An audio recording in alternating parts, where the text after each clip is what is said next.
Jan aspirants, I Ruby Thakur welcome you to SSB Crack Exams channel. So I am here with a new topic for you all. So आजकल आप news में पढ़ रहे होंगे about the 53rd GST council meeting done. तो चलिए आज के पूरे लेक्चर में जानेंगे कि अभी तक हमें क्या क्या अपडेट्स देखने को मिले एंड सबसे पहले कि जीएसटी काउंसिल का गठन और उसकी इम्पोर्टेंस है क्या हमारे लिए. सो 53rd goods and service tax council में कहाँ चल रही थी, दिल्ली के अंदर, ठीक है, 22 से. एंड चेयरपर्सन जो थे that was the Nirmala Sitharaman, हमारी फाइनेंस मिनिस्टर हैं वो.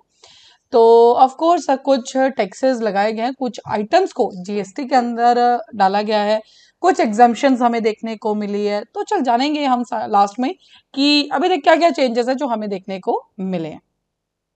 लेकिन उससे पहले कि ये जीएसटी काउंसिल जो है बेसिकली है क्या चीज, और जब हम बात करेंगे जीएसटी काउंसिल की तो सबसे पहले हम बात करेंगे 122nd अमेंडमेंट बिल जो 2016 के अंदर आया था एंड जिसने बात की थी जीएसटी रिजीम की.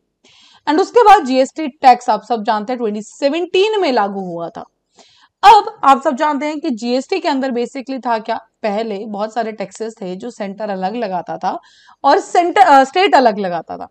बट जीएसटी के आने के बाद एक ही टैक्स के अंदर सारा का सारा जो टैक्सेस वहां पर चले जाते हैं. मान लीजिए कलेक्शन होता है सेंटर के पास, उसके बाद 42% डेवोल्यूशन या 42% जो उसमें से टैक्स चला जाता है स्टेट के पास. हालांकि वो एक अलग है, आप सबने जीएसटी के बारे में तो पढ़ा होगा, डन. सो उसके जितने भी पॉइंटर्स होंगे आप सबको क्लियर होंगे. So basically this was the devolution of taxes, ताकि मल्टीपल लेवल्स पे टैक्स ना लग के वजह से आप एक ही लेवल पे टैक्स लगाएं एंड एक ही टैक्स लगाएं.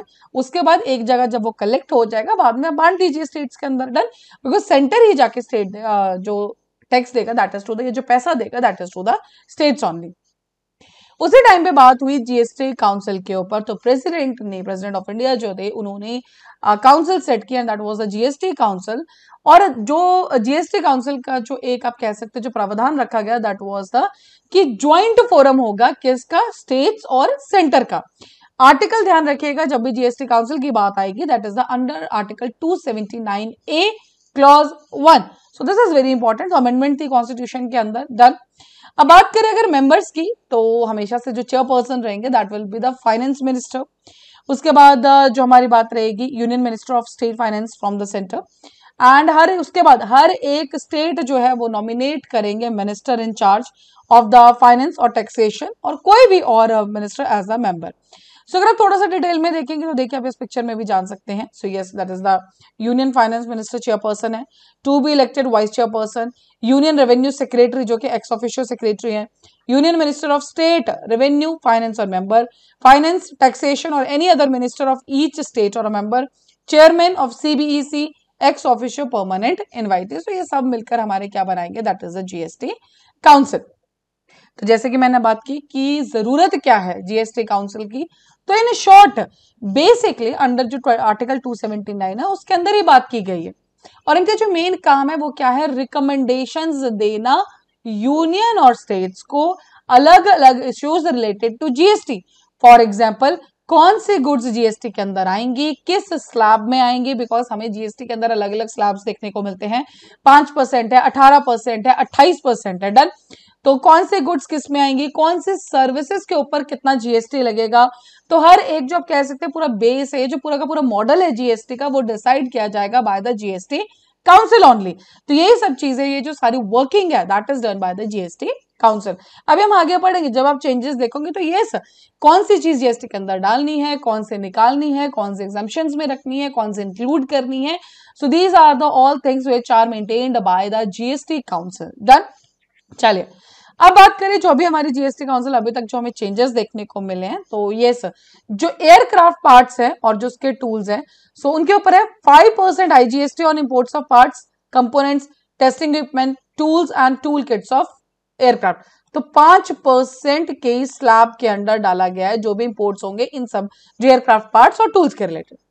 Now next is the milk cans. तो 12% जीएसटी किस पर, जितने भी हमारे स्टील, आयरन या एल्यूमिनियम के मिल्क कैन्स होंगे उन सबको डाला गया है, 12% जीएसटी उन पे डाला जाएगा. कार्टन बॉक्सेस आपने देखा होगा, अलग अलग बॉक्सेस होते हैं, कार्टन होते हैं, done. So GST on carton boxes cases of paper reduced from 18% से अब इसको लेके आए हैं कितने पे, 12% के ऊपर. डन। तो ये 3 चीजें। उसके बाद सोलर कुकर्स 12% जीएसटी है on all the solar cookers with single और डुअल एनर्जी सोर्स के ऊपर। पोल्ट्री मशीन पार्ट्स पे भी 12% जीएसटी है। स्प्रिंकलर्स आपने देखा होगा, वाटर स्प्रिंकलर्स हमारे पास रहते हैं, डन। सो 12% जीएसटी जितने भी टाइप के स्प्रिंकलर्स है, चाहे फायर वाटर स्प्रिंकलर जितने भी रहेंगे उनके ऊपर क्या आएगा, 12% जीएसटी अब उसके ऊपर लगा दिया गया है। एग्जेम्पशंस क्या की गई हैं, डिफेंस इंपोर्ट हमारे पास पहले भी जो डिफेंस आइटम्स थी उसके ऊपर एग्जेम्पशंस थी, अब उसको एक्सटेंड कर दिया गया है till 2029, done. So this is very important, जितने भी हमारे पास डिफेंस इंपोर्ट्स हैं उनको एग्जेम्पशंस में ही रहेगा वो, लेकिन यस उनके एग्जेम्पशंस जो है इंक्रीज कर दिए till year 2029। RAMA programme imports, तो आईजीएसटी एग्जेम्पशन है इसके ऊपर भी। Research equipments boys under the RAMA programme जो भी होगा उनके ऊपर कोई भी जीएसटी नहीं लगेगा। स्पेशल इकोनॉमिक जोन्स, आप सबको पता है कि कोई भी कंट्री कुछ अलग से इकोनॉमिक जोन्स डिजाइन करती है या स्पेशल इकोनॉमिक जोन्स हमारे सबके रहते हैं, तो उसके ऊपर भी जो कंपनसेशन सेस है वो उसको एग्जेम्प्टेड कर दिया गया है, डन। एंड जो भी import by SEZ unit developer जो कि 1/7/2017 से चलता है, तो यस उसको वैसे कंटिन्यू भी रखा गया। कुछ इंडियन रेलवे सर्विसेज, जैसे कि मैंने आपको बताया था सर्विसेज भी एग्जाम्पशंस रहती है, तो हमने पहले भी पढ़ी। तो कुछ इंडियन रेलवे सर्विसेज और इंट्रा रेलवे सप्लाईज एग्जाम्प्ट किए, फॉर एग्जांपल प्लेटफॉर्म की tickets, retiring rooms, clock rooms, battery operated car services, intra railway transactions. तो इनमें से कोई भी सर्विस अगर आप अवेल करते हैं तो उसके ऊपर आपको जीएसटी नहीं देना होगा। एकोमोडेशन सर्विस, एंड ये एक बहुत बड़ी राहत थी स्टूडेंट्स और उस सबके लिए। So accommodation service exemptions for relief to the students and working professionals, अगर आपका एकोमोडेशन 20,000 पर मंथ अगर आप दे रहे हैं पर person for stay of 90+ days है, तो वो भी एग्जेम्पशन के अंदर आ गया। तो एक तो 2 चीजें इसमें फ्रेम की गई है, 90 डेज और इसमें 20,000 का रेंट पर month. Then similarly interest and जो अदर रिकमेंडेशंस भी इसके अंदर थी, तो पेनल्टीज है, तो ये सर जो wave the interest and penalties for the section 73 demand notices जो भी फिजिकल ईयर 17, 18, 18, 19, 19, 20 तक है, ठीक है, तो फुल टैक्स पे कर रखा है 13/3/2025 तक की डेट दी गई है, डन। कोई भी पेनल्टीज इंटरेस्ट के ऊपर नहीं आएगा। इनपुट टैक्स क्रेडिट अगर बात करें तो है कि जो भी आप सर्विसेज यूज करते हैं पर्टिकुलरली फॉर अपने बिजनेस एंड के लिए कुछ भी, तो उसके ऊपर कुछ हमें टैक्स देना होता है। सो उसके अंदर भी जो उसका रिटर्न डेट है उसको बढ़ा दिया गया है, दैट इज टिल द 30/11/2021 जो था, ठीक है। तो यस जो debit notes under section in दोनों के अंदर डेट इनपुट टैक्स क्रेडिट का जो है मॉनेटरी लिमिट्स, अब यहाँ पे क्या था, जो भी अपील की जाती है तो उनकी वैल्यू बढ़ा दी गई है, डन। तो जीएसटी अपीलेट ट्रिब्यूनल के लिए अगर आपको अपील करना है तो 20 लाख तक का कुछ प्रॉब्लम होना चाहिए, डन। 1 करोड़ होना चाहिए अगर आपको हाई कोर्ट में अपील करना है, एंड 2 करोड़ अगर आपको सुप्रीम कोर्ट में अपील करना है। तो यहाँ पे जो मॉनेटरी लिमिट्स है इनको बढ़ा दिया गया, पहले कम थी तो बहुत सारे हमें अपील देखने को मिल रही थी, तो इसी पर्टिकुलर रीजन की वजह से अपील को बढ़ाने की बात की गई है। And the last but not the least Aadhaar authentication, बहुत जगह ये देखा जाया था कि फेक जीएसटी हमें देखने को मिल रही थी, तो इसीलिए अब क्या कर दिया है, आधार के साथ लिंक, मतलब पहले भी था लिंक, केवाईसी एंड ऑल होता था, but now what happened, nation wide biometric based Aadhaar authentication होगा for the GST registration applicant and cases. तो मान लीजिए आप अभी जीएसटी के लिए अप्लाई करो, सो प्रॉपरली आपका बायोमेट्रिक होगा, डन। एंड पहले क्या था कि आधार कार्ड अपडेट करके एंड ऑल, तो आधार कार्ड को क्लिक किया, लेकिन अब जैसे कि बायोमेट्रिक प्रॉपरली आपका कंडक्ट कराया जाएगा एंड उसी के बाद आपको क्या किया जाएगा, इशू किया जाएगा जीएसटी नंबर्स एंड ऑल।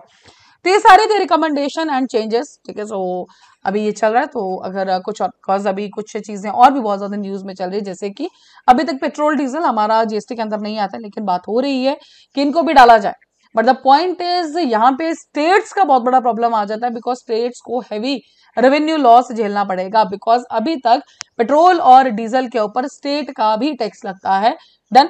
तो वहां से काफी रेवेन्यू होता है, तो एक अंदाजा अगर लगाया जाए तो एक काफी हैवी लॉस हो सकता है स्टेट्स को अगर पेट्रोल डीजल जो हमारे फ्यूल्स है वो भी डाल दिया जाए जीएसटी के अंदर। हालांकि उसके बाद जो कंपनसेशन है वो एक अलग बात है, बट द पॉइंट इज इसलिए स्टेट्स कभी नहीं चाहते कि पेट्रोल डीजल को इसके अंदर डाला जाए। सो बट टिल दैट अभी तक जितनी अपडेट्स है वो अभी आपके साथ मैंने शेयर की, जो इसके बाद अपडेट्स आएंगे of course will come back to you, done. So that's all for this particular lecture on the 53rd GST council meeting. अभी आपके स्क्रीन पे एसएसबी इंटरव्यू के कोर्सेज हर महीने हमारे बैचेस बैठते हैं, आप ज्वाइन कर सकते हैं। साथ ही we are having the courses for NDA CDS AFCAT, you can enrol in this particular courses, और जब भी आप एनरोल करें उस टाइम पे discount code that is the warrior 10 बिल्कुल यूज करना ना भूलें। जैसे आप इस कोड को यूज करेंगे you'll be getting the 10% of on that particular course. So that's all for this particular lecture and topic. Thank you so much, have a nice day ahead. जय हिंद, जय भारत। अगर आप एक डिफेंस एस्पिरेंट हैं और SSB interview NDA, CDS, FCAT जैसे exams के लिए प्रिपेयर कर रहे हैं तो आप SSB क्रैक एग्जाम्स के कोर्स को चेक करना ना भूलें। आप हमारी लर्निंग एप्लीकेशन को गूगल प्ले स्टोर से भी डाउनलोड कर सकते हैं।